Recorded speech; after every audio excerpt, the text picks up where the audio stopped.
بسم الله الحمد لله رب العالمين والصلاة والسلام على نبينا محمد وعلى آل محمد وصحبه وسلم وبعد.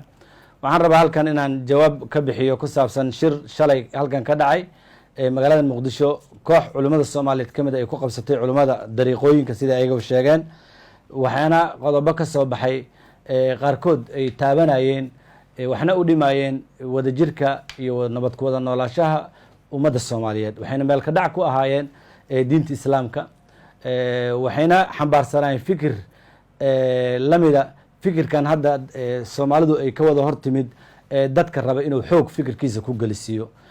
Soomaaliya waa dad muslimiin la iskuma diidana, Soomaaliya waa ahlu sunna la iskuma diidana, madhabku waa Shaafici la iskuma diidana, barlaxawsi looma baahna.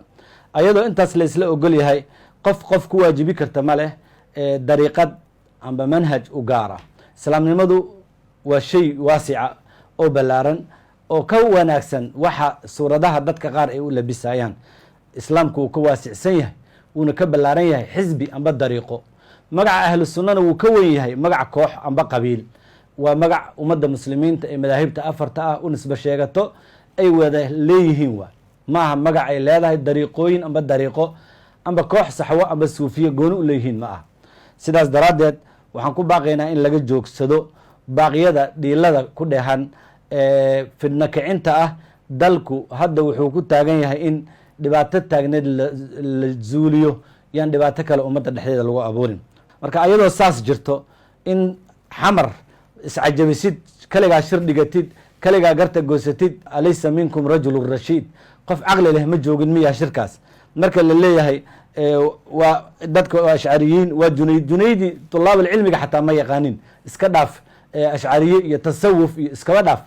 marka ummaddu waa muslimiina ku filan, madhabkan waa Shaafici. labadaas arrin waa la ogolyahay. Soomaaliya waxaa joogo waa arrinta labaad raba inaan idhaahdo. Soomaaliya waxaa joogo dad ka tiro badan ahlu dariiqada oo ka masaajid badan oo ka maraakiz badan oo ka maal badan oo ka magac weyn oo ka cilmi badan oo aan suufiye ahayn oo aan shaacir ahayn Soomaaliya joogo.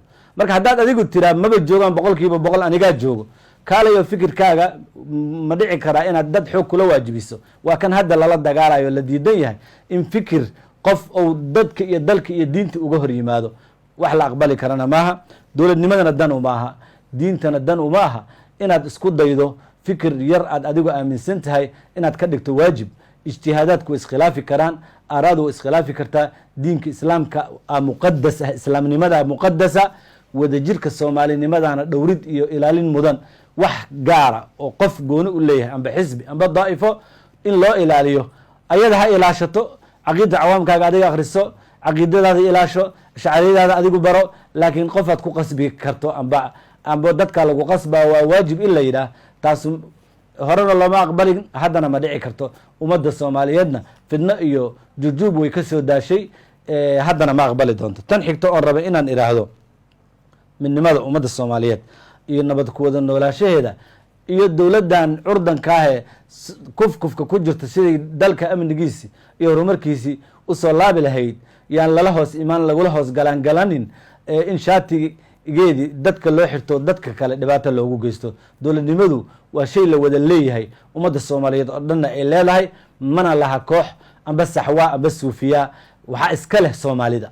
soomaalinimaduna iyo islaamnimada la ilaalinayay wax ka sokeeyo amba ka yar oo dadka ka dhaxeeya oo qof gaara qofka kale uu ku waajibinayana ma jirto. marka dalku ha la wada ilaashto, diinta islaamka ha la wada ilaashto, dowladnimada ha la wada dhowro. waa waraad u wanaagsan. wixii ka soo haro waxaa nina hadda ka hor wuxuu yidhi moogtaha allahuma arxamnii wa muxamadan uu yidhi moogta. nabigu wuxuu yidhi laqad xajarta waasican.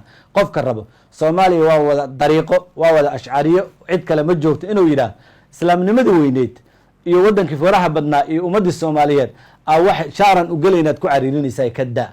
Soomaaliya way ka weyn tahay, wayna ka balaaran tahay. waxa aad abaabuleysaan joojiya.